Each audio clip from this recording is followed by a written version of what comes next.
Hello বন্ধুরা, ASR blog 2024 পক্ষ থেকে সবাইকে শুভেচ্ছা জানাই। তো আজকের মেনু এঁচোড় চিংড়ির জন্য আমরা এঁচোড়, আলু এবং খোলা ছাড়ানো চিংড়ি মাছ নিয়ে নিয়েছি।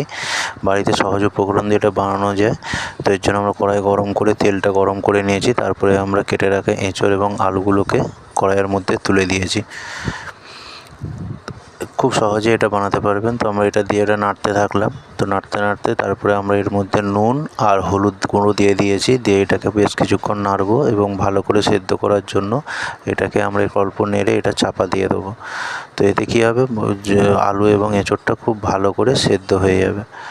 তো এর মাঝখানে আমরা কিছু উপকরণ নিয়ে নিয়েছি। কেটে রাখা পেঁয়াজ, টমেটো, রসুন বাটা, কাঁচা লঙ্কা বাটা, আদা বাটা, মিট মশলা, জিরে গুঁড়ো, ধনে গুঁড়ো, হলুদ গুঁড়ো এবং কাঁচা সরষের তেল। আর বিশেষ কিছু উপকরণ এখানে লাগে না। তো আপনারা চাইলে এর মধ্যে আরও অনেক কিছু দিতে পারেন, যেমন কাশ্মীরি লঙ্কা গুঁড়ো বা গুঁড়ো লঙ্কা, ঝাল অনুযায়ী। কিন্তু আমার বাচ্চা খাবে, তাই আমি ঝাল বেশি দিলাম না। তো আমরা এখানে আলুটাকে আলাদা করে নিয়েছিলাম, তারপর আবার এঁচোড়টাকে নেড়ে এটাকেও আলাদা করে নিয়েছি। তারপরে কড়াই গরম করে আবার তেল দিয়ে দিয়েছি। তো তেলটা গরম যখন হবে, ভালো করে গরম হওয়ার পরে তো এর মধ্যে আমরা কেটে রাখা পেঁয়াজটাকে দিয়ে দেবো। তো পেঁয়াজটা যখন এখানে হালকা হালকা করে যখন অল্প বেশি ভাজবেন না, অল্প ভাজার পরে এর মধ্যে রসুন দিয়ে দেবেন। রসুনটাকে ভালো করে ভেজে নেবেন, এতে রসুনের গন্ধটা কেটে যাবে, নাহলে রসুনের গন্ধ লাগবে। তো এটা নাড়তে নাড়তে তারপরেই আমরা এর মধ্যে খোলা ছাড়ানো চিংড়ি মাছটা দিয়ে দিয়েছি। দিয়ে এটা ভালো করে চিংড়ি মাছটাকে আমরা ভেজে নেবো এর মধ্যেই। যখন এটা ভালো করে ভাজা হয়ে যাবে, তখন আমরা সেই গুঁড়ো মশলাগুলোকে, জিরে গুঁড়ো, ধনে গুঁড়ো, মিট মশলা, হলুদ গুঁড়ো এখানে দিয়ে তারপর এর মধ্যে ওই বাটিটার জল দিয়ে ধুয়ে সেই জলটাকে এর মধ্যে দিয়ে দেবো। দিয়ে ভালো করে এটা নেড়ে নেবো, নিয়ে এটাকে ভালো করে কষাতে থাকবো। তারপরেই আমরা এর মধ্যে টমেটো এবং নুন দিয়ে আরও ভালো করে কষাতে থাকবো।